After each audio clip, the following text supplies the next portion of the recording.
ইমানদারের জন্য আল্লাহর তরফ থেকে দেওয়া সবচাইতে গুরুত্বপূর্ণ নির্দেশ কোনটা? নামাজ। আজ আমাদের প্রায় সব মুসল্লি ভাইদের একটা বড় অভিযোগ হলো নামাজে আমাদের মনোযোগ থাকে না। আজ আমরা আমাদের সালাতগুলোকে নষ্ট করে ফেলেছি, যার কারণে সালাতের স্বাদ বা তৃপ্তি আমরা পাই না। এটা একটা বোঝা, এটা পড়ে শেষ করতে পারলে আমাদের জান বাঁচে এমন একটা অবস্থা। আল্লাহ বলছেন তার স্মরণের জন্য সালাত আদায় করতে, অর্থাৎ নামাজ হবে যাতে করে আল্লাহর কথা স্মরণ হয়। আর আমাদের অবস্থা হলো গোটা নামাজ জুড়ে স্মরণ হয় না এমন কেউ নেই দুনিয়াতে আল্লাহ ছাড়া। ঠিক না বেঠিক? বন্ধুর কথা স্মরণ হয়, পছন্দের খেলোয়াড়দের দলের কথা স্মরণ হয়, বউয়ের কথা স্মরণ হয়, মা বাপের কথা স্মরণ হয়, যেটা সারাদিন মনে ছিল না ওইটাও স্মরণ হয়, সব কিছু স্মরণ হয়, শুধু স্মরণে থাকে না আল্লাহ রাব্বুল আলামিনের কথা। ভাইরা আমার, দৈনিক 5 বার এই বেয়াদবিটা আমরা আমাদের রবের সাথে, আমাদের সৃষ্টিকর্তার সাথে করছি, যার হাতে আমাদের জীবন মরণ, যিনি আমাদের পালনকর্তা, রব পালনেওয়ালা, যার সামনে আমাদেরকে দাঁড়াতে হবে এবং সেদিন জান্নাত জাহান্নামের ফয়সালা হবে এবং এই নামাজের হিসাবে দিয়ে সামনে এগোতে হবে। সেই নামাজে দাঁড়িয়ে দৈনিক 5 বার আমরা আমাদের রবের সাথে আমরা বেয়াদবি করছি। কিভাবে? যে আমাদের রবের সাথে কথোপকথন হচ্ছে, অথচ আমাদের মনোযোগ পুরো নামাজ জুড়ে অন্যদিকে, আমাদের নজর অন্যদিকে, আমাদের খুশু নেই। তাহলে এই নামাজটা হলো অনেকটা আপনি কারোর সাথে কথা বলছেন আর অন্য মনস্ক হয়ে কথা বলছেন। ঠিক সেরকম একজন ইমানদার, সেজন্য তার জীবনের শ্রেষ্ঠ সংগ্রাম হবে, সবচেয়ে বড় চেষ্টা হবে ঈমানের পর তার নামাজকে সুন্দর করা। মোহতারাম হাজরিন, আমাদের নামাজে মনোযোগ না থাকার যে কারণগুলো আছে বলছিলাম, এর ভিতরে একটা কারণ হলো গোটা সালাত জুড়ে আল্লাহু আকবার দিয়ে যে নামাজ শুরু করছি আর আসসালামু আলাইকুম ওয়া রাহমাতুল্লাহ বলে যে নামাজ শেষ করছি, এই আল্লাহু আকবার থেকে আসসালামু আলাইকুম বলা পর্যন্ত মাঝে আমি কি বলছি বেশিরভাগ মানুষ আমরা জানিও না। আজ আমরা আমাদের সালাতগুলোকে নষ্ট করে ফেলেছি, যার কারণে সালাতের স্বাদ বা তৃপ্তি আমরা পাই না। এটা একটা বোঝা, এটা পড়ে শেষ করতে পারলে আমাদের জান বাঁচে এমন একটা অবস্থা। তাহলে নামাজের শুরুতে আমরা বলি আল্লাহু আকবার, এটার অর্থ কি? আল্লাহু আকবারের অর্থ কি ভাই? আল্লাহ বড় না আল্লাহ সবচেয়ে বড়? আকবার শব্দের অর্থ কিন্তু শুধু বড় না, আকবার মানে কি? সবচেয়ে বড়, যে এর চেয়ে বড় আর হতে পারে না। আল্লাহ সবচেয়ে মহান, সবচেয়ে বড়। আমি হাত তুলে আল্লাহু আকবার বলে যখন সালাত শুরু করছি, তার মানে আমি মুখে ঘোষণা দিচ্ছি আমার ব্যবসা বাণিজ্য, আমার ক্ষেত খামার, আমার ফেসবুকিং, আমার ইউটিউবিং, আমার সোশ্যাল নেটওয়ার্কিং, আমার যত কাজ আছে, আমার যত পেরেশানি আছে, আমার যত যা আছে, এই সব কিছু তুচ্ছ এবং ছোট আমার কাছে সব কিছুর চাইতে বড় ইস্যু এখন এবং সর্বাবস্থায় আমার রব আল্লাহ তাআলা, তিনি ছাড়া আর কেউ আমার মনোযোগ পেতে পারে না। তিনি সবচেয়ে বড়, সবচেয়ে মহান। অতএব আমার পূর্ণ মনোযোগ, আমার পূর্ণ ধীর স্থিরতা, আমার পূর্ণ আন্তরিকতা, পূর্ণ ভক্তি, ভালোবাসা, সবকিছু সবচেয়ে বড় যিনি, তিনি পাবেন। কারণ এর চাইতে বড় তো আর কেউ নাই যে আমি তাকে মনোযোগ দেব। আল্লাহ তাআলা যদি সবচেয়ে বড় হয়, তাহলে মনোযোগটাও সবচেয়ে বেশি তার হওয়া উচিত, তার জন্য মনোযোগ হওয়া উচিত না? এজন্য আমরা শুরুতে ঘোষণা দিচ্ছি আল্লাহু আকবার, আল্লাহ সবচেয়ে বড়। তাহলে অন্য কোনো কিছু মনে আনবো না। অর্থের দিকে যদি খেয়াল করেন, তাহলে নিজের সঙ্গে নিজে সংগ্রাম করতে সুবিধা হবে। নফসকে, প্রবৃত্তিকে বলতে পারবেন, তুমি না মুখে ঘোষণা দিছো আল্লাহু আকবার, আল্লাহ সবচেয়ে বড়, তাহলে তুমি কিভাবে এখন এই মুহূর্তে নামাজের মধ্যে দোকানের কথা চিন্তা করছো? তুমি কিভাবে এখন ওই অমুকের কথা চিন্তা করছো, তমুকের কথা চিন্তা করছো? আরে ভাই, নামাজের ভিতরে যে বিষয়গুলো নিয়ে তুমি পেরেশান হচ্ছ, যেটা নিয়ে তুমি টেনশন করছো, তোমার কোনো পেরেশানি আছে এটা নিয়ে চিন্তা করছো, এগুলো সবগুলা যে রবের হাতে, তুমি তো তার সাথে সংযুক্ত হচ্ছ। অতএব ওই সমস্ত চিন্তা না করে রবের সাথে নেটওয়ার্কটা মজবুত করো, পূর্ণ মনোযোগ দাও, তোমার সমস্ত সমস্যার সমাধান রব করে দিবেন ইনশাআল্লাহ। ভাইরা আমার, এজন্য বুঝতে হবে যে আমি কি বলতেছি। আল্লাহু আকবার মানে আল্লাহ সবচেয়ে। এরপরে আমি হাত বেঁধে সর্বপ্রথম কাজ করি দোয়া ইস্তেফতাহ, নামাজ শুরুর দোয়া। আবু দাউদ এবং তিরমিজি বর্ণিত হাদিসে যে দোয়াটি আছে সেটি আমাদের সমাজে, আমাদের দেশে বেশিরভাগ মানুষ আমরা পড়ি, সুবহানাকাল্লাহুম্মা ওয়া বিহামদিকা ওয়া তাবারাকা ইসমুকা ওয়া তাআলা জাদ্দুকা ওয়া লা ইলাহা গায়রুক। দেখেন, এই যে সানা, এই যে নামাজ শুরুর দোয়াটা, এটা দেখবেন আপনি অর্থের দিকে খেয়াল করলে অবাক হবেন। সুবহানাল্লাহ, আল্লাহর সাথে কিন্তু আপনি কথা বলছেন, আল্লাহকে আপনি ডেকে ডেকে কথা বলছেন, অ্যাড্রেস করছেন। তো আপনি কাউকে অ্যাড্রেস করছেন আর মনোযোগ তার দিকে নাই, এটা তো অভদ্রতা, এটা তো অসৌজন্যতা, এটা তো বেয়াদবি, এটা তো অসম্মান করার মতো হয়। আপনি যখন এটার অর্থের দিকে খেয়াল করবেন তখন আপনার নস অন্যদিকে যেতে পারবে না। নসকে আপনি বলতে পারেন, তুমি না আল্লাহর সাথে কথা বলছো, সাথে নসকে আপনি কান ধরে আবার ফেরত আনতে পারবেন। সুবহানাকাল্লাহুম্মা, এর অর্থ হলো হে আমার আল্লাহ, হে আল্লাহ, আমি আপনার পবিত্রতা বর্ণনা করছি। আমি আল্লাহ সাধারণ সৃষ্টি ভাই, আমি মহান রবের পবিত্রতা বর্ণনা করছি। সুবহানাকাল্লাহুম্মা, হে আল্লাহ, আমি আপনার পবিত্রতা বর্ণনা করছি। ওয়া বিহামদিক, এবং আপনার প্রশংসা করছি, আপনার গুণকীর্তন করছি। সুবহানাকাল্লাহুম্মা ওয়া বিহামদিকা ওয়া তাবারাকা ইসমুকা, এবং আপনার নাম এটা মহান, এটা বরকতময়, আপনার নাম এটা বরকতময়। ওয়া তাআলা জাদ্দুকা, আপনার মর্যাদা সুমহান, সবচেয়ে বেশি, আপনি স্রষ্টা সব সৃষ্টি। ওয়ালা ইলাহা গায়রুক, এবং আপনি ছাড়া সত্যিকারের কোনো মাবুদ নাই। দেখেন এখানে আপনি আপনি করে প্রত্যেকটা জায়গায় কিন্তু সম্বোধন করছেন। সুবহানাকাল্লাহুম্মা, হে আল্লাহ, আপনার পবিত্রতা বর্ণনা করছি। ওয়া বিহামদিকা, আপনার প্রশংসা জ্ঞাপন করছি। ওয়া তাবারাকা ইসমুকা, আপনার নাম বরকতময়। ওয়া তাআলা জাদ্দুক, আপনার মর্যাদা সুমহান। ওয়ালা ইলাহা গায়রুক, আপনি ছাড়া কোনো সত্যিকারের মাবুদ উপাস্য নাই। এখানে কিন্তু কয়বার আপনি আপনি আপনি করে আল্লাহকে বলছেন, এতবার আপনি আল্লাহর সাথে কথা বলছেন ডাইরেক্ট ডেকে ডেকে। এই জন্য তো নবী সাল্লাল্লাহু আলাইহি সাল্লাম বলেছেন যে বান্দা যখন নামাজে দাঁড়ায় সে কিন্তু নামাজে দাঁড়িয়ে আল্লাহর সাথে কথা বলে। তাহলে আপনি কিন্তু এখানে শুরুতেই কথা শুরু হয়ে গেল। দেখেন সুবহানাকাল্লাহুম্মা ওয়া বিহামদিকা ওয়া তাবারাকা ইসমুকা ওয়া তাআলা জাদ্দুকা ওয়া লা ইলাহা গায়রুকার মধ্যে আপনি কয়বার আল্লাহ তাআলাকে, প্রায় 5 বার সম্ভবত। সুবহানাকাল্লাহুম্মা একবার, ওয়া বিহামদিকা দ্বিতীয়বার, ওয়া তাবারাকা ইসমুকা তৃতীয়বার, ওয়া তাআলা জাদ্দুকা চতুর্থবার, ওয়া লা ইলাহা গায়রুক 5 বার আল্লাহকে আপনি আপনি আপনি বলে সম্বোধন করছেন। আল্লাহ, আপনার পবিত্রতা বর্ণনা করছি, আপনার প্রশংসা জ্ঞাপন করছি, এবং আপনার নাম বরকতময়, আপনার মর্যাদা সর্বোচ্চ সুমহান, এবং আপনি ছাড়া সত্যিকারের কোনো মাবুদ নাই। 5 বার আপনি আপনি করে আল্লাহর সাথে আপনি আল্লাহকে ডেকে ডেকে কথা বলছেন, অথচ আপনার মনোযোগ আরেক দিকে কিভাবে যেতে পারে? আল্লাহ তাআলা আমাদেরকে মনোযোগের সাথে নামাজ পড়ার তৌফিক দান করুন। এরপরে আসেন দোয়া ইস্তেফতার জায়গায় আরো দোয়া আছে। আরেকটা দোয়া আছে যেটি বুখারীতে বর্ণিত হয়েছে। নবী করিম সাল্লাল্লাহু আলাইহি সাল্লাম হাত বাঁধার পর, আল্লাহু আকবার হাত বাঁধার পর এরপর তিনি এই দোয়াটাও পড়তেন, আল্লাহুম্মা বাঈদ বাইনি ওয়া বাইনা খাতায়ায়া কামা বা'আদতা বাইনাল মাশরিকি ওয়াল মাগরিব। আল্লাহ, পৃথিবীর পূর্ব এবং পশ্চিমের মধ্যে যে পরিমাণ দূরত্ব আপনি রেখেছেন, আমার অপরাধ, আমার পাপ, আমার গুনাহগুলোর সঙ্গে আমার এরকম দূরত্ব করে দেন, অর্থাৎ সেগুলো মাফ করে দেন আপনি। এবং আল্লাহুম্মা নাক্কিনি মিনাল খাতায়া কামা ইউনাক্কা সাওবুল আবিয়াদু মিনাদ দানাস। আল্লাহ, নোংরা কাপড় যেরকম পরিচ্ছন্ন করে ফেলে মানুষ, ধুয়ে পরিষ্কার করে ধবধবে পরিষ্কার করে ফেলে, আমার ভুল ত্রুটিগুলোকে আপনি সেরকম পরিষ্কার করে দেন। এবং আল্লাহুম্মা আগসিল খাতায়ায়া, আল্লাহুম্মা আগসিল খাতায়ায়া কামা বিল মাই ওয়াস সালজি ওয়াল বারাদ। আল্লাহ, আমার ভুল ত্রুটিগুলোকে আপনি পানি, বরফ এগুলো দিয়ে ধুয়ে পরিষ্কার করে দিন, অর্থাৎ গুনাহগুলো মাফ করে দিন। আবার কোন কোন বর্ণনায় আসছে, ইন্নী ওয়াজ্জাহতু ওয়াজহিয়া লিল্লাযী ফাতারাস সামাওয়াতি ওয়াল আরদা হানিফা ওয়া মা আনা মিনাল মুশরিকিন। বিরাট বড় দোয়া, কোরআন কারীমের আয়াত সহকারে। এটা নবী সাল্লাল্লাহু আলাইহি সাল্লাম হাত বাঁধার পরে সুবহানাকাল্লাহুম্মার জায়গায় মাঝে মধ্যে পড়তেন। তো যাই হোক, আমি একটা যেটা আমরা সবচেয়ে বেশি পড়ি শুধু সেটা তর্জমাটাই করে দিলাম। তাহলে আমরা জানলাম যে সুবহানাকাল্লাহুম্মার মধ্যে কি বলছি। এখানে আল্লাহর প্রশংসা করছি, আল্লাহর পবিত্রতা বর্ণনা করছি, আল্লাহর বরকত বর্ণনা করছি, আল্লাহর একত্ববাদের স্বীকৃতি দিচ্ছি। অনেকগুলো বিষয় এখানে চলে আসছে। এরপর আমরা আউযু বিল্লাহি মিনাশ শাইতানির রাজিম পড়ি। কেন আউযু বিল্লাহ পড়ি জানেন? কোরআন পাঠ করব আমরা, সূরা ফাতিহা পড়বো না এখন নামাজে? যেহেতু সুবহানাকাল্লাহ পড়লাম, এখন কি পড়বো? আলহামদুলিল্লাহ সূরা পড়বো না? এই জন্য কোরআন তেলাওয়াতের শুরুতে আউযু বিল্লাহ পাঠ করতে হয়। আচ্ছা, আউযু বিল্লাহ কেন পাঠ করতে হয় কোরআন তেলাওয়াতের শুরুতে? আল্লাহ তাআলাই সর্বোচ্চ ভালো জানেন, সর্বাধিক ভালো জানেন। কিন্তু অনেক উলামা একরাম কোরআন তেলাওয়াতের শুরুতে আউযু বিল্লাহ কেন পাঠ করতে হয়? আল্লাহ কোরআন নির্দেশ করেছেন যে ইযা ক্রাআতাল কুরআনা ফাস্তাইজ বিল্লাহি মিনাশ শাইতানির রাজিম। যখন তোমরা কোরআন তেলাওয়াত করবে তখন শয়তান থেকে পানা চাইবা। কেন?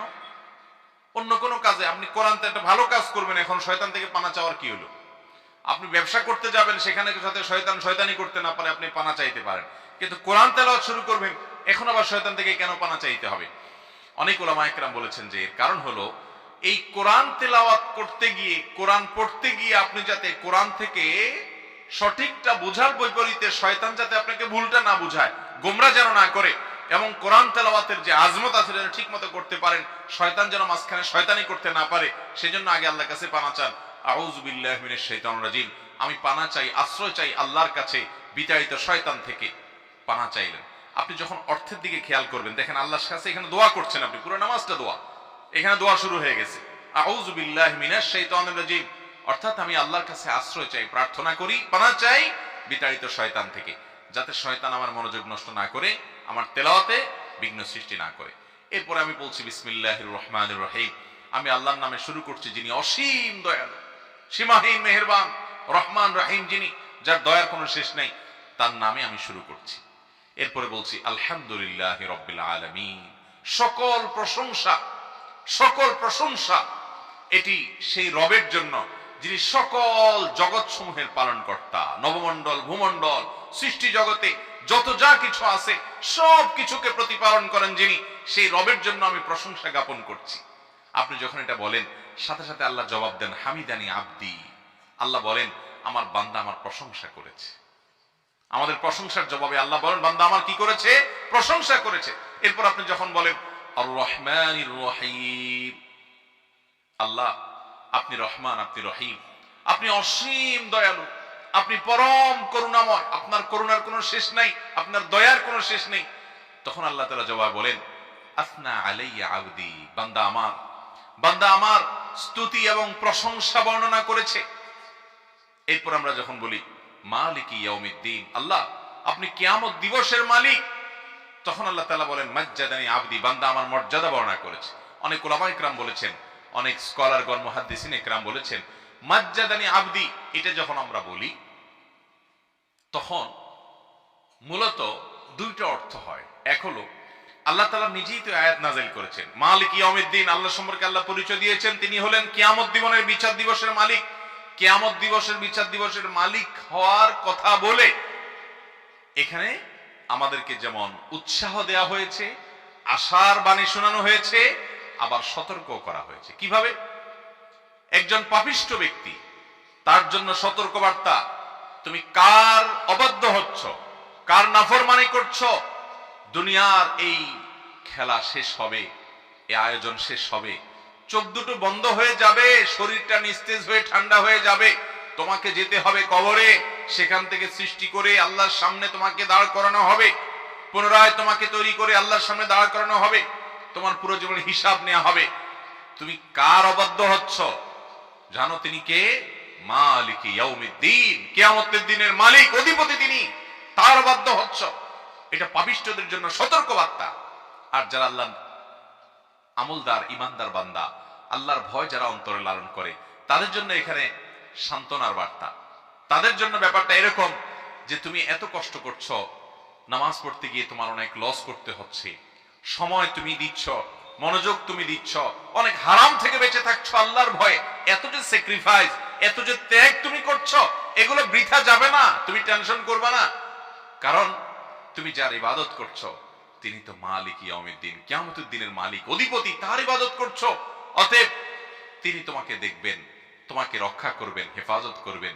এটা এক প্রকার সান্ত্বনা ইমানদারদের জন্য। এরপরে আমরা যখন বলি ইয়্যাকা না'বুদু ওয়া ইয়্যাকা নাস্তাঈন, আল্লাহ শুধু আপনারই গোলামি করি, দাসত্ব এবং গোলামি শুধু কার করি? শুধু আল্লাহ। ওয়া ইয়্যাকা নাস্তাঈন, এবং আমার যত অলৌকিক প্রার্থনা আছে, সহযোগিতা চাওয়া আছে, আমি সাহায্য চাই শুধুমাত্র আপনার কাছেই, আমার ইবাদত শুধু আপনার জন্যই করি, গোলামি শুধু আপনারই করি, আর আমার প্রার্থনা শুধু আপনার কাছেই, অন্য কারোর কাছে আমার সাহায্য প্রার্থনা আমি করি না। এটা যখন বান্দা বলে তখন আল্লাহ রাব্বুল আলামিন জবাবে বলেন, আল্লাহর কথা আমরা শুনতে পাই না, কিন্তু হাদিসে কুদসিতে আল্লাহ তাআলা বলেছেন বান্দা যখনই এটা বলে আল্লাহ জবাব দেন। একসাথে লক্ষ লক্ষ কোটি কোটি মানুষ যদি বলে, কোটি কোটি মানুষকে আল্লাহ তাআলা রিপ্লাই দিতে পারেন। টেকনোলজির উন্নতির এই যুগে একসঙ্গে কত মানুষকে রিপ্লাই দিতে পারে মেশিন, সেখানে মেশিন যাদের মাথা থেকে বের হয়েছে, তাদের সৃষ্টিকর্তা রব্বে কারীমের জন্য এগুলো কোনোটাই অসম্ভব নয়।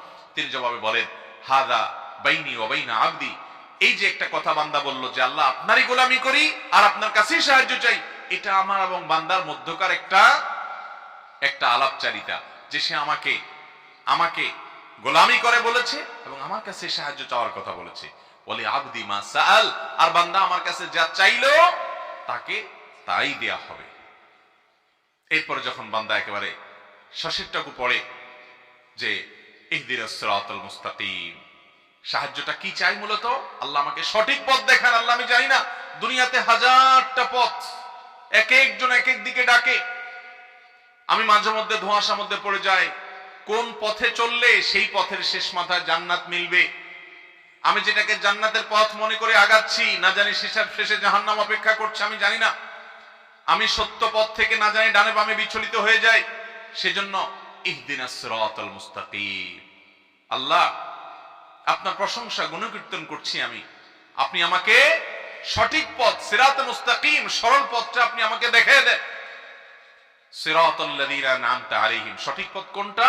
সেই সকল ব্যক্তিবর্গের পথ যাদের প্রতি আপনি নেয়ামত দিয়েছেন, তাদের পথ। তারা কারা?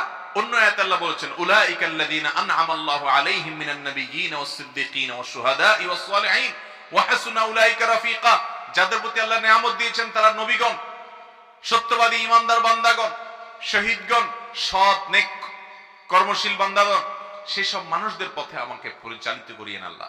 সূরা ফাতিহার মধ্যে আমরা দোয়া করি গায়রিল মাগদুবি আলাইহিম ওয়ালাদ-দাল্লিন, যাদের উপরে আপনার গজব নাজিল হয়েছে ইহুদিরা, ওয়ালাদ-দাল্লিন, আর যারা পথভ্রষ্ট হয়ে গেছে, সঠিক পথ থেকে সরে গেছে খ্রিস্টানরা, এই দুই গ্রুপের পথে যেন আমি না চলি আল্লাহ, আমি যেন নবীদের পথে থাকতে পারি, আপনার নেয়ামতপ্রাপ্ত বান্দাদের পথে থাকতে পারি।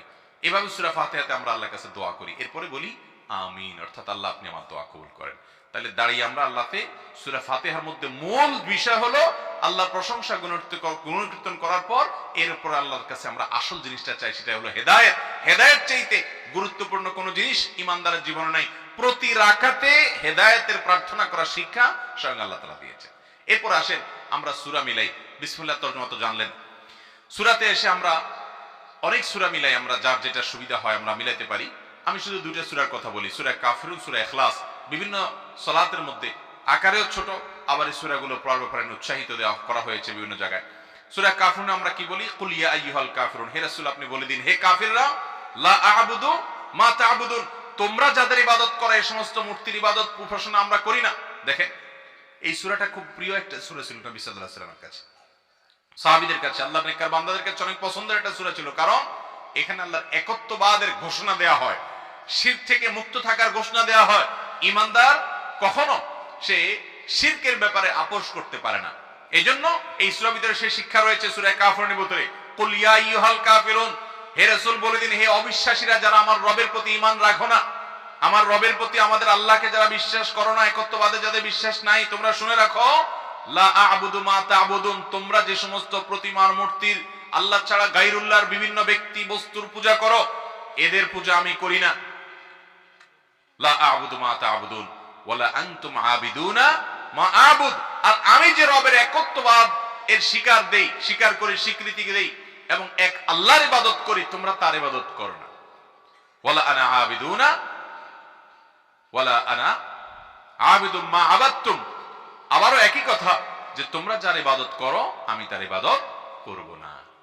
লাকুম দীনুকুম ওয়ালিয়া দীন, তোমাদের কর্মের ফল তোমরা পাবা আর আমার কর্মের ফল আমি পাবো। লাকুম দীনুকুম ওয়ালিয়া দীনের তরজমা অনেকে করে যে তোমাদের ধর্ম তোমাদেরটা ঠিক আছে, আমার ধর্ম আমারটাও ঠিক আছে।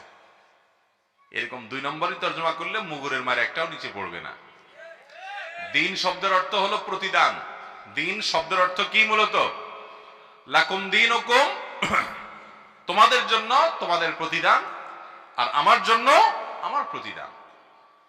এর মানে এই না যে ঠিক আছে তোমাদের দিনও তোমরা পালন করছো ওইটাও ঠিক আছে, আমি আমারটা পালন করছি এটাও ঠিক আছে।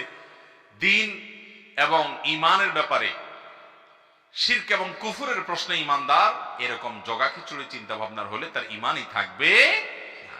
অতএব সূরা আপনার কাফিরুনের মধ্যে আমরা এই তরজমা করলাম। সূরা ইখলাসটা আমরা অনেক সময় বেশি পড়ি এবং সূরা ইখলাসকে নবী করিম সাল্লাল্লাহু আলাইহি ওয়াসাল্লাম সাহাবায়ে কেরাম অনেক বেশি পছন্দ করতেন। কুল হুয়াল্লাহ সূরা, এটাকে পছন্দ করার কারণে অনেক সাহাবীকে নবী সাল্লাল্লাহু আলাইহি ওয়াসাল্লাম বলেছেন এর মহব্বতের কারণে, এই সূরাকে তুমি পছন্দ করো, এই কারণে তুমি জান্নাতে যাবে।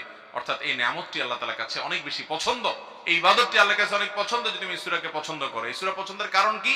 কোরআনে কারীমের একমাত্র সূরা, সূরা ইখলাস হলো গোটা কোরআনের একমাত্র সূরা। এই সূরার সাবজেক্টই হলেন স্বয়ং আল্লাহ রাব্বুল আলামিন। আল্লাহর সত্তা সম্পর্কে, আল্লাহর জাত ছাড়া এই সূরাতে আর কোনো বিষয়ের আলোচনা নাই। এই সূরাতে আল্লাহর পরিচয় উল্লেখ করা হয়েছে। কুল, হে রাসূল বলে দিন, হুয়াল্লাহু আহাদ, তিনি আল্লাহ এক। কুল হুয়াল্লাহু আহাদ, এখানে আল্লাহর একত্ববাদের কথা বলা হচ্ছে। দেখেন, আল্লাহর কথা প্রথম আয়াতে বলা হলো, এরপর দ্বিতীয় আয়াত কি? আল্লাহুস সামাদ, আল্লাহ তাআলা অমুখাপেক্ষী, তিনি কারো মুখাপেক্ষী নন, এখানে আল্লাহর পরিচয় উল্লেখ করছে। এরপর তৃতীয় আয়াত, আল্লাযী লাম ইয়াকুন লাম ইয়ালিদ ওয়া লাম ইউলাদ, আল্লাযী লাম ইয়ালিদ ওয়া লাম ইউলাদ, যিনি কাউকে জন্ম দেননি এবং তাকেও কেউ জন্ম দেয়নি। ওয়া লাম ইয়াকুল লাহু কুফুয়ান আহাদ, এবং তার সমকক্ষ, তার সমান আর কেউ নাই। দেখেন, আল্লাহর কিন্তু আপনি এখানে অর্থ বর্ণনা করছেন, আল্লাহর পরিচয় উল্লেখ করছেন। কুল হুয়াল্লাহু আহাদ, বলুন যে তিনি আল্লাহ এক, আল্লাহুস সামাদ, তিনি আল্লাহ অমুখাপেক্ষী। আল্লাযী লাম ইয়ালিদ ওয়া লাম ইউলাদ, যিনি কাউকে জন্ম দেননি, তাকে কেউ জন্ম দেয়নি। ওয়া লাম ইয়াকুল লাহু কুফুয়ান আহাদ, তার সমকক্ষ কেউ নেই। তাহলে দাঁড়িয়ে আপনি সূরা ফাতিহা কি বলছেন, সূরা ইখলাসে কি বলছেন, সূরা কাফরুনে কি বলছেন, এছাড়া আরো যে সূরাগুলো বেশি বেশি পড়েন, এগুলোর তরজমা অর্থ আপনি দেখে নেবেন এবং নামাজের ভিতরে ওই মনের অর্থটা স্মরণ করে করে সালাত আদায় করার চেষ্টা করবেন। দাঁড়ানো সবচেয়ে বড়, রোকনটা শেষ। এরপর আসেন আল্লাহু আকবার বলে আপনি রুকুতে যান। রুকুতে যে আপনি কি বলেন? সুবহান রাব্বিয়াল আযীম, আমার মহান রবের পবিত্রতা বর্ণনা করছি। সুবহানা রব্বি মানে আমার রব, হে আমার রব, আমার রবের, মহান রবের পবিত্রতা আমি বর্ণনা করছি। আপনি এটা বারবার বলতে থাকেন, বারবার বলতে থাকেন। রুকুতে আরো তাসবিহ আছে, আমরা জানি না, ওই একটাই ভালো করে পড়া হয় না, জন্ম থেকে। নবী করিম সাল্লাল্লাহু আলাইহি ওয়াসাল্লাম রুকুতে কখনো কখনো বলতেন সুবহানাকাল্লাহুম্মা রাব্বানা ওয়া বিহামদিকা আল্লাহুম্মা ফিরলি, হে আল্লাহ, আপনার পবিত্রতা বর্ণনা করছি, আপনার পবিত্রতা বর্ণনা করছি, আপনি আমার রব, এবং আপনার প্রশংসা করছি, আপনি আমাকে মাফ করে দেন। রুকুর তাসবিহ এটা, আল্লাহর কাছে দোয়াও আছে এখানে। নবী সাল্লাল্লাহু আলাইহি ওয়াসাল্লাম কখনো কখনো এটা পড়তেন, কখনো কখনো পড়তেন সুবহানাদিল জাবারুতি ওয়াল মালাকুতি ওয়াল কিবরিয়া ওয়াল আযমা। কখনো কখনো নবী সাল্লাল্লাহু আলাইহি ওয়াসাল্লাম আরো দোয়া আছে, আরো তাসবিহ আছে, জিকির আছে, যেগুলো রুকুতে পেশ করতেন। তো আমরা একটাই জানি, সুবহান রাব্বিয়াল আযীম, এটাও ধীরস্থির ভাবে পড়তে হবে। অনেকে দেখবেন এটা পড়ে, কেমনে পড়ে? এমন হুলস্থুল ভাবে পড়ে, সুবহান রাব্বিয়াল আযীম, সুবহান রাব্বিয়াল আযীম, সুবহান রাব্বিয়াল আযীম। আপনি কি বলছেন নিজেই আপনি টের পাচ্ছেন না। আল্লাহর প্রশংসা করছেন, আপনি কোন নেতার সামনে গিয়ে, তার অফিসে গিয়ে, এমপি সাহেবের অফিসে গিয়া আপনি যদি এমপি সাহেবকে বলেন, এমপি সাহেব আপনার চরিত্র ফুলের মতো পবিত্র, আপনার চরিত্র ফুলের মতো পবিত্র, বলবে কি মাথা ঠিক আছে? আরে আমার প্রশংসা করতেছে, এটা কেন, কোন ধরনের প্রশংসা করতেছে? সুন্দর করে বলো, নেতা সাহেবের চরিত্র ফুলের মতো পবিত্র। আপনি আস্তে ধীরে বললে তখন নেতা সাহেব খুশি হবে, ঠিক না? কিন্তু আপনি যদি বলেন যে নেতা সাহেব আপনার চরিত্র ফুলের মতো পবিত্র, আপনার চরিত্র ফুলের মতো পবিত্র, বলবো কি ব্যাপার, পাগল হয়ে গেছে নাকি? এত হুলস্থুল করলে তোমার বলতে বলছে কেডা? ভাইরা আমার, সেখানে রব্বে কারীমের সামনে আপনি আমি তাসবিহ নিবেদন করছি, তার পবিত্রতা জ্ঞাপন করছি। আর নেতার চরিত্র ফুলের মতো না গোবরের মতো, ওইটা আপনি নিজেও জানেন না, পাম্পটে দিতেছেন। কিন্তু আপনি আপনার রবের যে প্রশংসা করছেন, সেখানে তো পবিত্রতার ব্যাপারে কোনো সন্দেহ। তাহলে ওই নেতাকে এত সুন্দর করে বলতে পারেন, আপনার রবের সামনে আপনি সুন্দর করে বলতে পারেন না, কি জবাব হবে কিয়ামতের ময়দানে? কয়দিন যে রুকুতে সুবহান রাব্বিয়াল আযীম মুহাব্বতের সাথে আস্তে আস্তে করেছেন, সুবহান রাব্বিয়াল আযীম, সুবহান রাব্বিয়াল আযীম, সুবহান রাব্বিয়াল আযীম, কয়দিন করেছেন ভাই? চেষ্টা করব তো ইনশাআল্লাহ, আস্তে আস্তে ধীরস্থিরতার সাথে। নামাজের রাকাতের সংখ্যা বাড়ানোর দরকার নাই ভাই। ফরজ নামাজের পর সুন্নতে মুআক্কাদা নামাজ পড়লেন, নফল পড়তে নাই বা পারলেন, অসুবিধা নাই, কিন্তু ধীরে ধীরে পড়েন। সংখ্যা বাড়ায়া লাভ নাই যদি আপনার কোয়ালিটি নষ্ট হয়। কোয়ালিটি ঠিক রাখেন, আল্লাহ তাআলার কাছে হুলস্থুল মার্কা নামাজের কোনো দাম হবে না। খুব ধীরে ধীরে পড়তে হবে। এরপরে রুকু থেকে তাসবিহ শেষ করার পর আপনি দাঁড়াবেন, কি বলে উঠবেন? সামি আল্লাহু লিমান হামিদা। এর অর্থ যে আল্লাহর প্রশংসা করে, আল্লাহ কিন্তু এটা শুনতে পান, আল্লাহ সেটা শুনতে পান। সামি আল্লাহু লিমান হামিদা, যে আল্লাহর প্রশংসা করে, আল্লাহ তাআলা সেটা শুনতে পান। এটা বলতে বলতে আপনি রুকু থেকে উঠতেছেন, এবং এটা বলে যখন রুকু থেকে উঠলেন, তারপরে আপনি সাথে সাথে আল্লাহ আবার প্রশংসা করে দিচ্ছেন, রব্বানা লাকাল হামদ। অনেক হাদিসে আসছে রব্বানা ওয়ালাকাল হামদ, দুইটা বিশুদ্ধ হাদিসে আসছে রব্বানা ওয়ালাকাল হামদ বা রব্বানা লাকাল হামদ। আমি উঠার সময় বলছি যে আল্লাহর প্রশংসা কেউ করলে আল্লাহ কিন্তু শুনতে পান। সাথে সাথে আমি আবার বলে দিলাম, হে আমার রব, আপনার প্রশংসা আমি জ্ঞাপন করছি। ওই যে আল্লাহ প্রশংসা শুনতে পান, এই জন্য আমি সাথে সাথে নিজে প্রশংসা করে দিলাম, আল্লাহ শুনলেন। এরপরে আরেকটা বাক্য আছে, আমরা বেশিরভাগ লোক জানি না। রব্বানা লাকাল হামদের পরে কি আছে বলেন তো? মাশাআল্লাহ মাশাআল্লাহ। কক্সবাজারের মানুষ তো অনেক জানেন মাশাআল্লাহ, দেখা যাচ্ছে বেশিরভাগ মানুষ আমাদের দেশে জানেন না। রব্বানা লাকাল হামদ হামদান কাসীরান তাইয়িবান মুবারাকান ফীহ। এক সাহাবী নামাজের পেছনে, নবী করিম সাল্লাল্লাহু আলাইহি ওয়াসাল্লামের পিছনে, উনি যখন সামি আল্লাহু লিমান হামিদা বলছেন, সবাই রব্বানা লাকাল হামদ বললেন, এক সাহাবী এটা বলে উঠছে, হামদান কাসীরান তাইয়িবান মুবারাকান ফীহ। নবী সাল্লাল্লাহু আলাইহি ওয়াসাল্লাম বললেন নামাজের পরে, কে এটা পড়ছো? এখন যিনি পড়ছে উনি আর ভয় কিছু যে আমি ভুল টুল করলাম নি কোনো। তখন নবী করিম সাল্লাল্লাহু আলাইহি ওয়াসাল্লাম বলেছেন যে ভয় ভয় উনি বললেন, ইয়া রাসূলুল্লাহ আমি বলছি কোনো সমস্যা? বললেন না, সমস্যা তো না, বরং আল্লাহর ফেরেশতারা এই বাক্যটা বলার পর তারা কাড়াকাড়ি করছিল কে আল্লাহর কাছে এটা নিয়ে জমা দিবে। এত বেশি ফজিলতপূর্ণ মর্যাদাপূর্ণ একটা ইবাদত তুমি করেছো। এই জন্য ভাইরা, রুকু থেকে উঠেই হুলস্থুল করে দৌড় দিবেন না। অনেকে তো এমন ভাবে রুকু সিজদা করে ভাই, হাবভাব এরকম যে বাসায় যদি আসতে আসতে রাস্তাঘাটে দাঁড়ায় দাঁড়ায় সূরা কেরাত গুলো পড়ে ফেলান যাইতো, শুধু মসজিদে আইসা রুকু সিজদা গুলো মেরে দিয়ে চলে যাওয়া যেত, তাহলে সবচেয়ে ভালো হইতো। এটা বোঝা যায় কেমনে জানেন? মনে করেন আল্লাহু আকবার বলে হাত বাঁধলো, তুফান মেল সূরা ফাতিহা পড়ে ফেললো, কি পড়লো নিজেও টের পাইলো না, আরেকটা সূরা মেরে ফেললো তাও টের পাইলো না। অনেক সময় যদি নামাজের পর জিজ্ঞাসা করেন, আপনি নিজেকে জিজ্ঞাসা করেন, মনে করার চেষ্টা করেন কোন সূরা পড়ছি আজকে, বলতে পারবেন না, খবর নেই। চিন্তা করেন, এরপরে আপনি রুকুতে যাচ্ছেন, অনেকে দেখবেন সূরা এখনো শেষ হয় নাই, পড়তেছে ছোট একটা সূরা, তাও এখনো শেষ হয় নাই, ওই শেষের দিকে এক আয়াত পড়ে পড়তে পড়তে রুকুতে চলে যাচ্ছে, মানে বাকিটা পথে পথে পড়তেছে। আছে না নাই? রুকুতে গিয়া সুবহান রাব্বিয়াল আযীম সুবহান রাব্বিল আযীম দুইবার বলছে, তৃতীয়বার সে উঠতে উঠতে পথে পথে পড়তেছে। এই নামাজ নিয়ে আল্লাহর সামনে কিভাবে যাবেন ভাই? কি কাজে আসবে স্যার?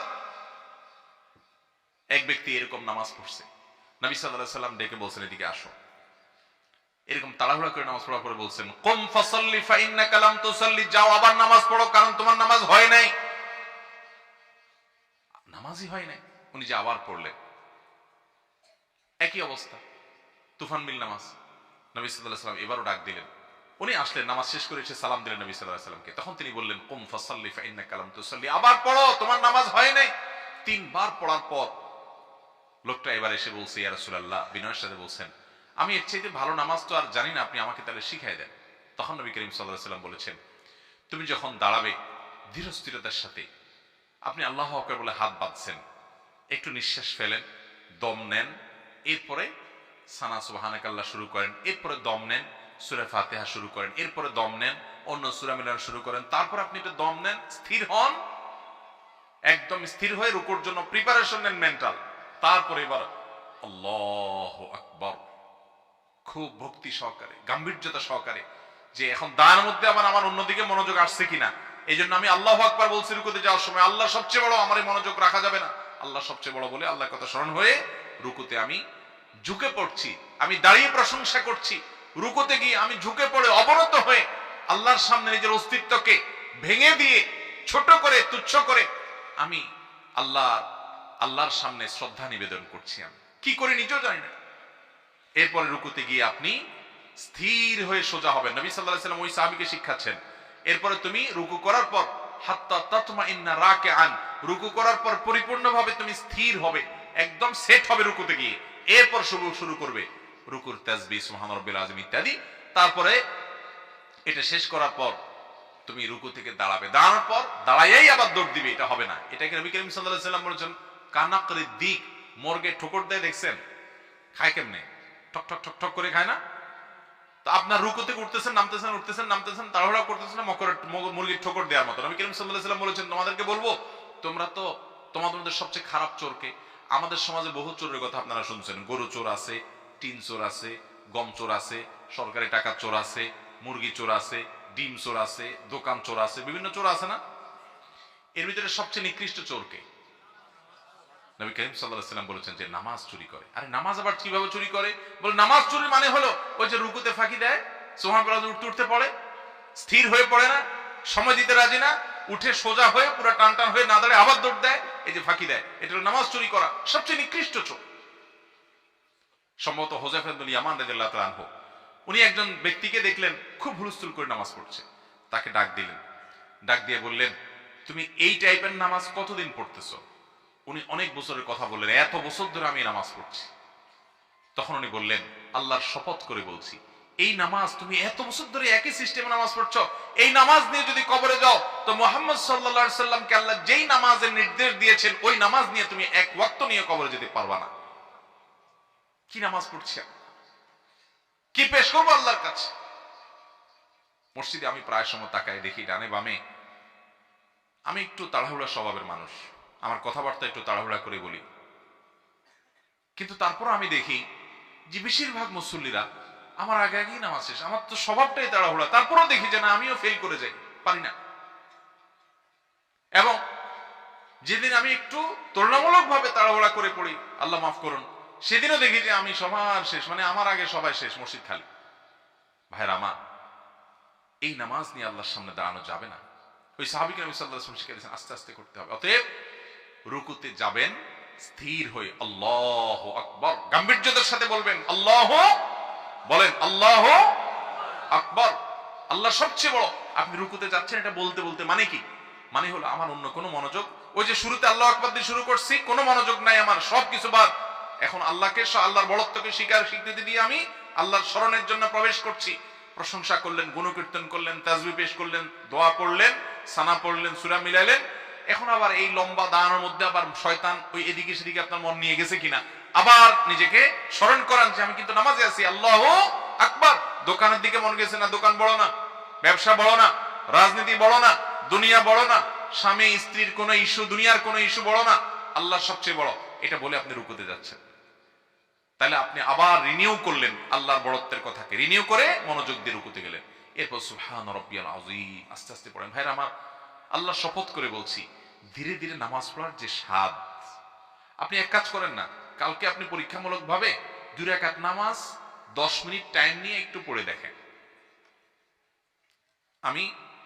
আমি শপথ করে বলছি, আপনার জীবনে এক ভিন্ন রকমের স্বাদ পাবেন। চেষ্টা করবেন তো ইনশাআল্লাহ? 2 রাকাত নামাজ পড়বেন মিনিমাম 10 মিনিট সময় নিয়ে, খুব আস্তে আস্তে।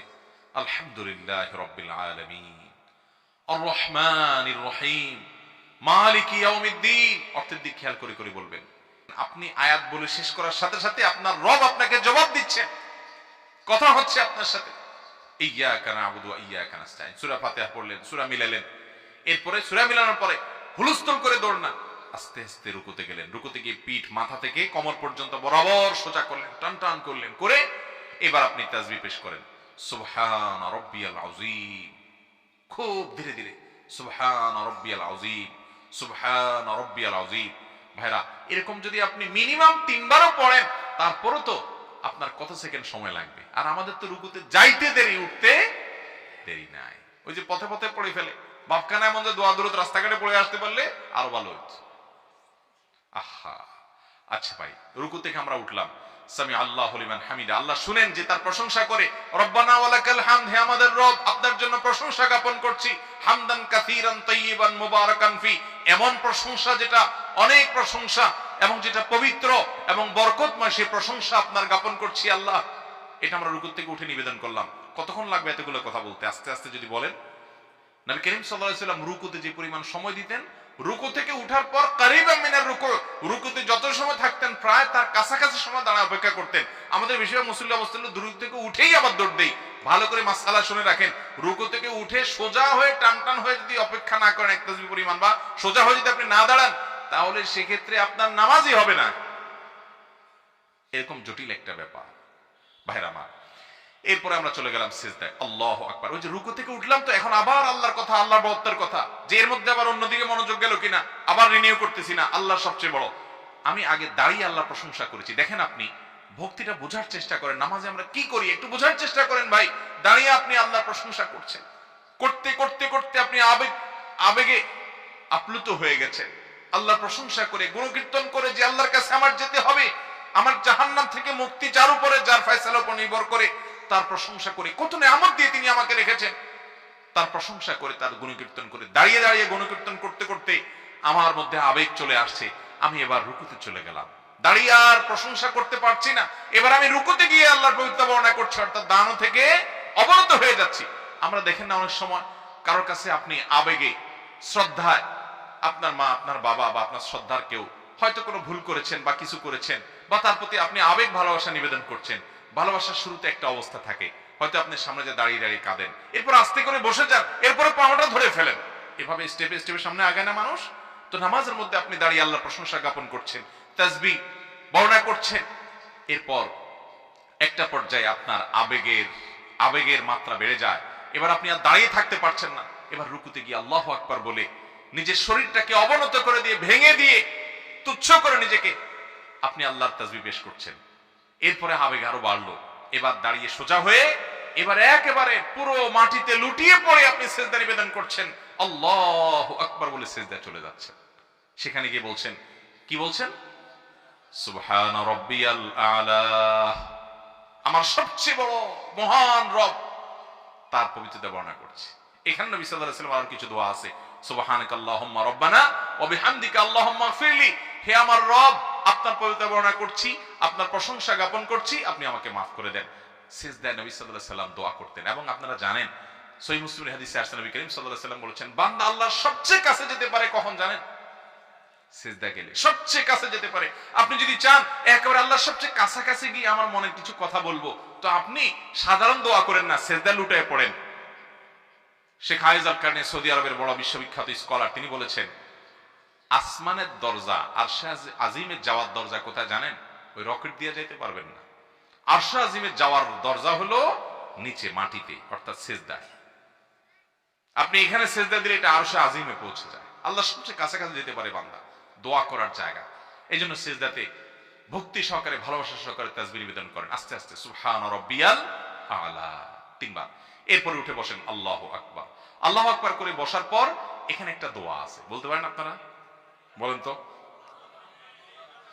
আল্লাহুম্মা ইগফিরলি ওয়ারহামনি ওয়াহদিনি ওয়াআফিনি ওয়ারযুকনি। এই দোয়াটা কয়েক হাদিসে কয়েক রকম আছে, যে কোনোটা পড়লেই হবে। ওয়ারফানি আছে, ওয়াজবুরনি আছে, ওয়ারযুকনি আছে, ওয়াআফিনি আছে। সবগুলো যদি একসাথে করেন তাহলে আল্লাহুম্মা ইগফিরলি ওয়ারহামনি ওয়াআফিনি ওয়ারফানি ওয়াজবুরনি ওয়ারযুকনি। আর রব্বিও আছে কোন কোন হাদিসে, রব্বিটা পড়লেও হবে, রব্বি ইগফিরলি ওয়ারহামনি ওয়াআফিনি ওয়ারফানি ওয়াজবুরনি ওয়ারযুকনি। এখানে কি চাওয়া হয়েছে জানেন? সব চাওয়া হয়ে গেছে। দুনিয়া তাআলার কাছে যা পেশ করবেন, দুই সিজদার মাঝখানে সব চাওয়া হয়ে গেছে। আল্লাহুম্মা ইগফিরলি, আল্লাহ আমাকে মাফ করে দেন, ওয়ারহামনি, আমার প্রতি রহম করেন, ওয়ারযুকনি, আমাকে রিজিক দান করেন, ওয়াআফিনি, আমাকে প্রশান্তি দান করেন, সুখ দান করেন, ওয়াজবুরনি, আমার ক্ষতি পূরণ করে দেন, এবং ওয়াহদিনি, আমাকে হেদায়েত দান করেন, সঠিক পথ দেখান। তাইলে দুই সিজদার মাঝখানে দোয়া পড়বো তো ইনশাআল্লাহ, ধীরে ধীরে পড়বেন। এগুলো সব দোয়া কিন্তু। এরপর আবার সিজদা গেলেন, সিজদা থেকে উঠে বসলেন, শেষ বৈঠকে শেষ বৈঠকে বসে আপনি কি বলছেন? আত্তাহিয়াতু লিল্লাহ। এখানেও কিন্তু রুকুর মতো মনে রাখতে হবে, হুলস্থুল করে যাইতে যাইতে সিজদা, অনেকে আল্লাহু আকবার বলা শেষ, সিজদার তাসবিহ কপাল মাটিতে ফ্লোরে রাখার আগে আগে সিজদা তাসবিহ পড়া শুরু হয়ে যায়। আবার উঠার সময় উঠারটা উঠতে উঠতে শুরু করে, অর্থাৎ পথে পথে 2 তাসবিহ সেরে ফেলে, আর সিজদা গিয়ে 1 তাসবিহ দেয়। আছে না এরকম শর্টকাট নামাজি ভাইরা আমার? সিজদা গিয়ে স্থির হবেন, তারপরে এবার শুরু করবেন। এভাবে যদি পড়েন, অটোমেটিক আপনার 4 রাকাত নামাজে না হইলেও 10 মিনিট সময় লেগে যাবে। আল্লাহ আমাকে আপনাকে এরকম সুন্দর নামাজ পড়ার তৌফিক দান করেন। ভাইরা আমার, আমি আবার বলছি, এই পদ্ধতিতে যেভাবে বলছি, আপনি ধীরে ধীরে নামাজ পড়ে 4 রাকাত নামাজ পড়ার পর আপনার নিজের ভিতরে একটা ফিলিংস হবে, দেখেন, খেয়াল করেন, যে অনুভূতিটা হবে, এই অনুভূতিটা অবর্ণনীয় থাকবে। আপনি আর এই নামাজ ছাড়তে চাইবেন না, চেষ্টা করবেন তো ইনশাআল্লাহ। তাহলে সিজদা গিয়ে আপনি তাসবিহ করলেন, এখন উঠে বসলেন, শেষ বৈঠক। আত্তাহিয়াতু লিল্লাহ ওয়াস সালাওয়াত ওয়াত তাইয়্যিবাত, সকল মৌখিক ইবাদত, সকল শারীরিক ইবাদত, মুখ দিয়ে উচ্চারণ করে আল্লাহর যে ইবাদত করা যায়, শরীর দিয়ে হাত পাও দিয়ে যে আল্লাহর ইবাদত করা যায়, এবং ওয়াত-তাইয়্যিবাত, আর্থিক টাকা পয়সা খরচ করে যত ইবাদত করা যায়, এই সবগুলো কার জন্য? আল্লাহর জন্য। কোন পীর সাহেবের জন্য না, কোন মাজারের জন্য না, কোন ব্যক্তির জন্য না। এগুলো সবগুলো কার জন্য নিবেদন করছি? আল্লাহর জন্য। তাওহীদবাদী মুসলমান।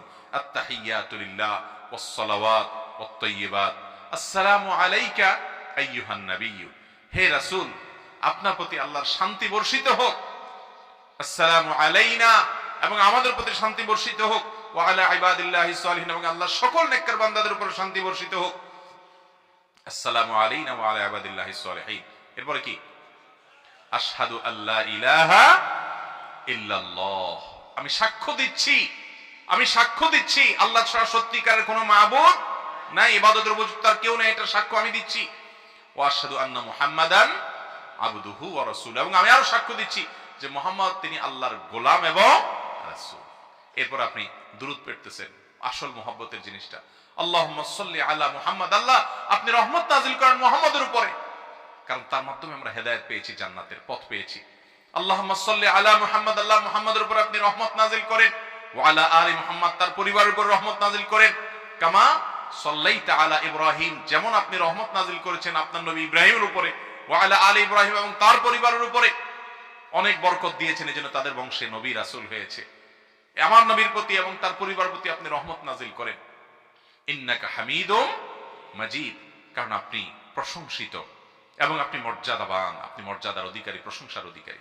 এরপর আল্লাহুম্মা বারিক আলা মুহাম্মাদ, আল্লাহ মুহাম্মাদের উপর আপনি বরকত দেন, কল্যাণ দেন। ওয়া আলা আলি মুহাম্মাদ, এবং তার পরিবারের প্রতি আপনি বরকত দান করেন। কামা বারাকতা আলা ইব্রাহিম, যেমন বরকত দিয়েছেন আল্লাহ আপনার নবী ইব্রাহিমের প্রতি। ওয়া আলা আলি ইব্রাহিম, এবং তার পরিবারের প্রতি। তারপর ইন্নাকা হামিদুম মাজিদ, নিশ্চয় আপনি প্রশংসা এবং মর্যাদার অধিকারী। এরপর আসেন আসলটা, সর্বশেষ ফিনিশিং। এটা আমরা বিষয়ে মানুষ জানি না। পুরো নামাজে মনোযোগ রাখতে না পারেন, এই জায়গায় আপনার মনোযোগ আসতেই হবে। সেটা কি? কারণ আপনি এখন নামাজের শেষ বৈঠকে সালামের আগে দোয়া কবুল হয়। বুখারীর হাদিসে আসছে, নবী সাল্লাল্লাহু আলাইহি ওয়াসাল্লাম বলেছেন, সুম্মা লিয়াতাখায়্যার মিনাদ দুআই মা শা, নামাজের শেষ বৈঠকে আত্তাহিয়াত এবং দুরূদ পড়ার পর বান্দা যেন তার মনের সব চাওয়া পেশ করে। অবশ্য দোয়া মাসুরা হতে হবে, হাদিসে বর্ণিত দোয়া হতে হবে, এটা যেন সে আল্লাহর কাছে পেশ করে। আমরা দোয়া মাসুরা একটা জানি, অথচ এখানে নবী সাল্লাল্লাহু আলাইহি ওয়াসাল্লাম আরো দোয়া পড়তেন। যেটা আমরা জানি সেটা তর্জমা করি, কি পড়ি আমরা সেটা জানার চেষ্টা করি। আল্লাহুম্মা ইন্নী যালামতু, মানে কি বলেন? আহা, আল্লাহ আমি নিজের প্রতি নিজে জুলুম করেছি, আল্লাহ আমি অবিচার করছি, কত পাপ কত অপরাধ করছি আল্লাহ। এগুলার শাস্তি যদি আপনি আমাকে দেন, এটা ভোগ করার ক্ষমতা আমার। দুনিয়াতে যদি পাকড়া করেন আমি শেষ আল্লাহ। জাহান্নামের যে বিবরণ আপনার কোরআন থেকে জেনেছি, নবীর হাদিস থেকে জেনেছি, আল্লাহ সেখানে মরণও হবে না, মানুষ মরতে চাইলেও মরতে পারবে না, সে শুধু কষ্ট ভোগ করতে থাকবে জাহান্নামে।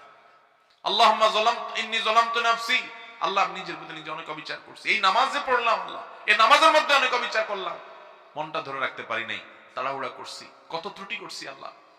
আল্লাহুম্মা ইন্নী যালামতু নাফসি, হে আল্লাহ আমি নিজের প্রতি নিজে জুলুম করেছি আল্লাহ। আল্লাহুম্মা ইন্নী যালামতু নাফসি, এরপরে কি? জুলমান কাসীরা, অল্প স্বল্প জুলুম না আল্লাহ, অনেক জুলুম। নিজের পায়ে নিজে কুড়াল মারছে আল্লাহ, অনেক মারছে। ভাইরে, এই কথাটা কিয়ামতের দিন বহুত বলবেন, আমরা বলবো, সেদিন বলে আর কোনো কাজ। এই জন্য আগে ভাগে একটু মনোযোগ দিয়া বলেন, মন্ত্রের মতো পড়ে চলে যায় না। আল্লাহুম্মা ইন্নী যালামতু নাফসি যুলমান কাসীরা, সেদিন যখন জাহান্নাম দেখবেন, সেদিন যখন আযাব দেখবেন, সেদিন যখন সমস্ত পরিণতি দেখবেন, সেদিন চিৎকার করে বলবেন, আল্লাহ আমি অনেক অন্যায় করে ফেলেছি, আমি সরি। লাভ নাই সেদিন আর বলে। এই জন্য দুনিয়াতে বলে নেন, প্রতি নামাজে বিশেষ বৈঠকে এই জায়গায় এসে একটু থেমে যান। আল্লাহুম্মা ইন্নী যালামতু নাফসি যুলমান কাসীরা, আল্লাহ আমার নিজের প্রতি নিজে আমি অনেক অবিচার করেছি, এত অবিচার, এটার যদি শাস্তি আপনি দেন কি অবস্থা হবে সেটা মনে রেখে আমরা পড়বো আল্লাহুম্মা ইন্নী যালামতু নাফসি যুলমান কাসীরা। দেখেন এখানে আল্লাহর সাথে কথা বলতেছেন, কিন্তু পুরো নামাজ জুড়ে বললাম না আল্লাহর সাথে কথা। আল্লাহুম্মা মানে কি? হে আল্লাহ। আল্লাহুম্মা মানে কি? হে আল্লাহ। এখানে কিন্তু আল্লাহকে ডাকতেছেন, আপনি আল্লাহকে অ্যাড্রেস করছেন, আল্লাহকে সম্বোধন করছেন, আর আপনার মনোযোগ দিয়ে অন্যদিক থাকে, তাহলে কত বড় অভদ্রতা হয় এটা। আল্লাহুম্মা ইন্নী যালামতু নাফসি, ও আল্লাহ আমি নিজের ভিতরে নিজে জুলুম করছি, তাহলে আল্লাহর দিকে মনোযোগ দিতে হবে, আল্লাহর দিকে মাইন্ড নিতে হবে।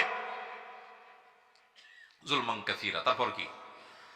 ওয়ালা ইয়াগফিরুয যুনুবা ইল্লা আনত। আর পাপাচার, যত অপরাধ আমি করছি, এগুলো আপনি ছাড়া কেউ মাফ করার ক্ষমতা কারোর ক্ষমতা নাই। দুনিয়াতে দালাল দিয়া, মামু দিয়া, খালু দিয়া বহুত পার হওয়ার রাস্তা আছে, কিন্তু মালিকের কাছে মাপ মালিক না করলে কোনো মামু খালু দিয়া পাওয়া যাবে। ওয়ালা ইয়াগফিরুয যুনুবা ইল্লা আনত। আল্লাহ, আমার অনেক পাপ অপরাধ আমি করেছি, এই নামাজটা পড়তে গিয়ে কত ভুল ভাল করে বসে আছি, কত অবিচার করছি, আপনার প্রতি অশ্রদ্ধা হয়, সেরকম অন্য মনস্ক হয়ে নামাজ পড়েছি আল্লাহ, এটা আল্লাহ আপনার প্রতি অশ্রদ্ধা হয়। আপনার সাথে কথা বলছি, মনোযোগ আমার অন্যদিকে, কত জুলুম আমি করেছি, পুরো নামাজ জুড়ে কত কিছু হয়েছে। ওয়ালা ইয়াগফিরুয যুনুবা ইল্লা আনতা, আমার এই পাপাচার গুলো আপনি ছাড়া কেউ মাফ করতে পারেন না। ফাগফিরলি, অতএব এবার আসল কথা এবার, অতএব ফাগফিরলি, আল্লাহ আমাকে মাফ করে দেন। মাগফিরাতাম মিন ইনদিক, আপনার নিজে থেকে আপনি মাফ করে দেন। ফাগফিরলি মাগফিরাতাম মিন ইনদিক ওয়ারহামনি, এবং আমার প্রতি আপনি রহম করেন, একটু মায়া করেন আল্লাহ। ইন্নাকা আনতাল গফুরুর রহিম, কারণ আপনি ক্ষমাশীল, আপনি বলেছেন, আপনি দয়ালু, আপনি বলেছেন, অতএব আপনি আমাকে মাফ করে দেন, আমার প্রতি দয়া করেন।